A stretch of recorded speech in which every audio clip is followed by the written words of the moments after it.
আজি মই পকা মিঠৈ বনাবলৈ লৈছোঁ। পকা মিঠৈনো কেনেকৈ বনায়, কি বস্তুৰ প্ৰয়োজন প্ৰথমতে চাই লওঁচোন আহক। এয়া পিঠাগুড়ি 150 গ্ৰাম পিঠাগুড়ি লৈছোঁ।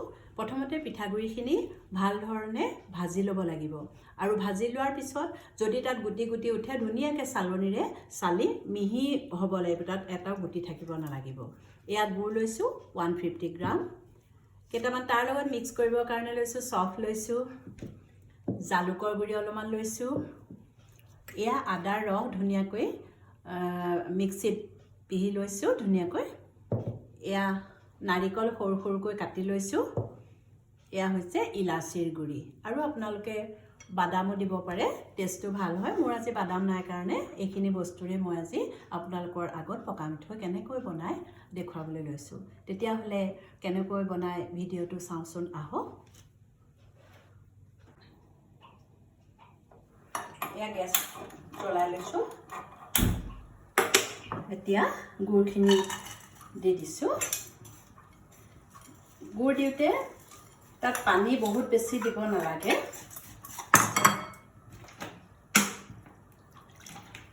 অলপমান পানী দি আমি লৰাই থাকিব লাগিব পাকটো নুঠালৈকে। আৰু অলপমান পানী দি দিছোঁ।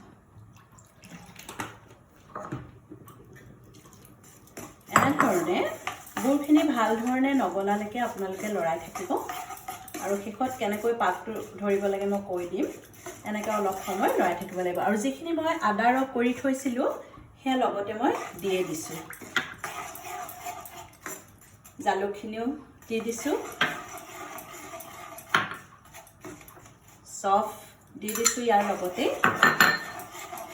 ইলাচিৰ গুড়িও দি দিছোঁ। নাৰিকলখিনি অকণমান পিছত দি দিম। এনেধৰণে আপোনালোকে এনেধৰণে লৰাই থাকিব। ইয়াত গুড়ৰ পাক হৈ গৈছে, এনেকৈ আঠা হৈ আহিছে। তাৰপিছত লাহেকৈ গেছটো অফ কৰি দিব লাগিব আৰু লাহে লাহে গোটেই পিঠাগুড়িখিনি একেলগে দিব নালাগে, লাহে লাহে অকণ অকণকৈ লৰাই থাকিব লাগিব। দিয়াৰ পিছত গোটেইখিনি কেতিয়াবা দি দিলে কি হয়, গুড়টো কম হৈ গ'লে তাত ভাগি ভাগি যাব পাৰে, হয়তো পিঠাগুড়ি সৰহ হ'লে। গতিকে আমি সদায় চাব লাগিব, এনেধৰণে লৰাই মেলি ভাল ধৰণে চাব লাগিব। তাৰপিছত পিঠাগুড়িৰ প্ৰয়োজন হ'লে দি থাকিব লাগিব লাহে লাহে। এনেধৰণে আপোনালোকে পিঠাগুড়িখিনি দি ভাল ধৰণে লৰাই দিব লাগিব। নাৰিকলখিনি দিয়া নাছিল নহয়, এতিয়া মই নাৰিকলখিনি দি দিছোঁ ধুনীয়া।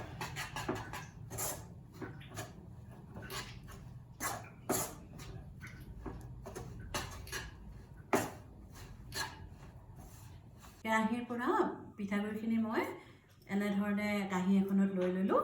এতিয়া হাতত অকণমান ঘিউ লগাই দিওঁ, গোন্ধটোও ভাল লাগে আৰু বান্ধিবলৈও অকণমান ইজি হয়। এনেধৰণে পটাপট আপোনালোকে বান্ধি যাব।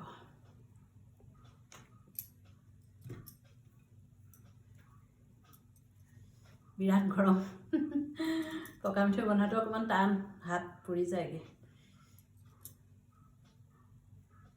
এতিয়া অকণমান কোমল হৈ আছে, কিন্তু যেতিয়া শুকাই যাব বস্তুটো একদম কটকটকৈ টান হৈ যাব। কিছুমানে যিবিলাক মানুহে খুব টান পকা মিঠৈ বেয়া পায় সেইবিলাকে কি কৰিব লাগে, গুড়ৰ পাকটো খুব বেছিকৈ দিব নালাগে আচলতে, তেতিয়া পকা মিঠৈটো ইমান টান নহয়। এনেধৰণে আপোনালোকে বান্ধি যাব। এয়া মোৰ পকা মিঠৈ ৰেডি হৈ গ'ল। আপোনালোকেও এনেধৰণে যিবিলাকে পকা মিঠৈ বনোৱা নাই বনাই খাই চাবচোন। আজি কিন্তু পকা মিঠৈকেইটা বিৰাটেই টান হৈছে, শব্দটো শুনিলে গম পাব। এয়া আৰু এটা অনুৰোধ সকলোলৈকে, যিবিলাকে মোৰ চেনেলটো এতিয়াও ছাবস্ক্ৰাইব কৰা নাই, ছাবস্ক্ৰাইব কৰিব বুলি আশা কৰিলোঁ। তেতিয়া মই নতুন নতুন ভিডিঅ' দি থাকিলে আপোনালোকে চাব পাৰিব। ধন্যবাদ।